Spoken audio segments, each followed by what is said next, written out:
Hey, it's Randy from Voices, and here are 6 beginner voiceover mistakes that might be preventing you from booking more work. Mistake number 1, using low quality equipment. When you're just getting started and you're just trying to see if voiceover is the right path for you, it can be really tempting to opt for the cheapest equipment with the mindset of, I'll just upgrade it when I start booking work. But the thing is, you likely won't book any work if you're not meeting this minimum audio quality threshold that people expect from professional voice talent. It's the same with opening any new business. You'd never open up a pizza shop with a $200 pizza oven. It wouldn't work. Every industry has some minimum required investment, and luckily starting a voiceover business is nowhere near as expensive as most. This doesn't mean that you need the most expensive microphone in the world, definitely not. You just need something that will allow you to record professional sounding audio. To put this plainly, if the microphone is a cardioid condenser microphone greater than around $150, it's probably fine. Here's some of our top picks for getting started, and I'll put links to these down below as well. Mistake number 2, fix it in the mix. When it comes to editing and processing your audio, less is more. Using noise reduction to repair your sound, it'll damage your audio to some degree. When noise reduction is overused, the audio can become really hollow and echoey, it's really a trademark beginner voiceover mistake, and it's easily recognized by clients. Background noises like echoes or humming, these need to be addressed at the source. So step 1, find an optimal space in your home to record, away from distractions and the sounds of daily life. This could be a closet, office, bedroom, they'll do the trick. Step 2, treat it. Heavy blankets, duvets, rugs, pillows.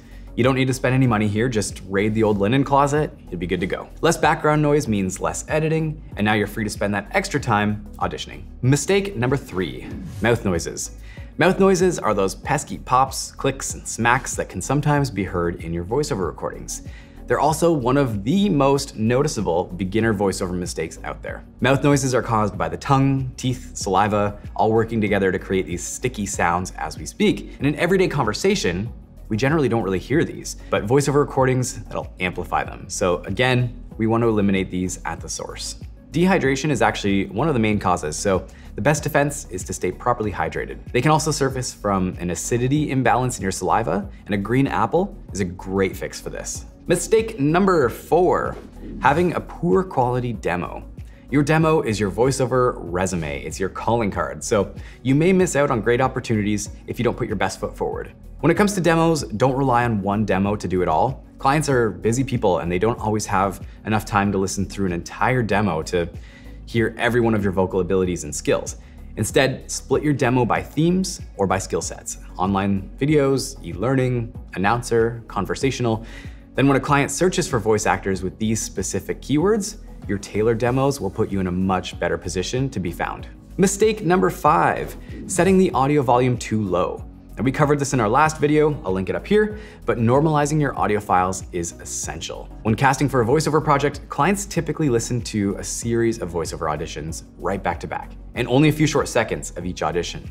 So when your volume is set too low compared to the other auditions you're up against, you're putting your read at a real disadvantage. To fix this common voiceover mistake, just normalize your auditions to around -1 decibels to ensure that your auditions are loud enough for the client to hear, and they won't get overlooked. Mistake number 6, awkward or inauthentic reads. Voice acting takes more than just natural talent. You can have the most pleasant sounding voice in the entire world, but if your delivery isn't spot on, you're likely not gonna land the job. The good news is that raw talent can be honed with the help of a voiceover coach and plenty of practice.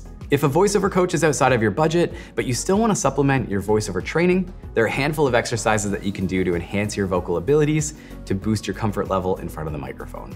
Authenticity is what will set you apart. So auditioning for roles that feel like a good fit right from the get-go is a really good approach for landing jobs. Clients are always looking for natural, conversational, authentic. So starting out with jobs that feel natural right from the get-go is a great way to focus on the copy and less on the acting component. Well, I hope these tips are helpful for you. If you have any other beginner voiceover mistakes, comment them down below because we all love to learn from one another.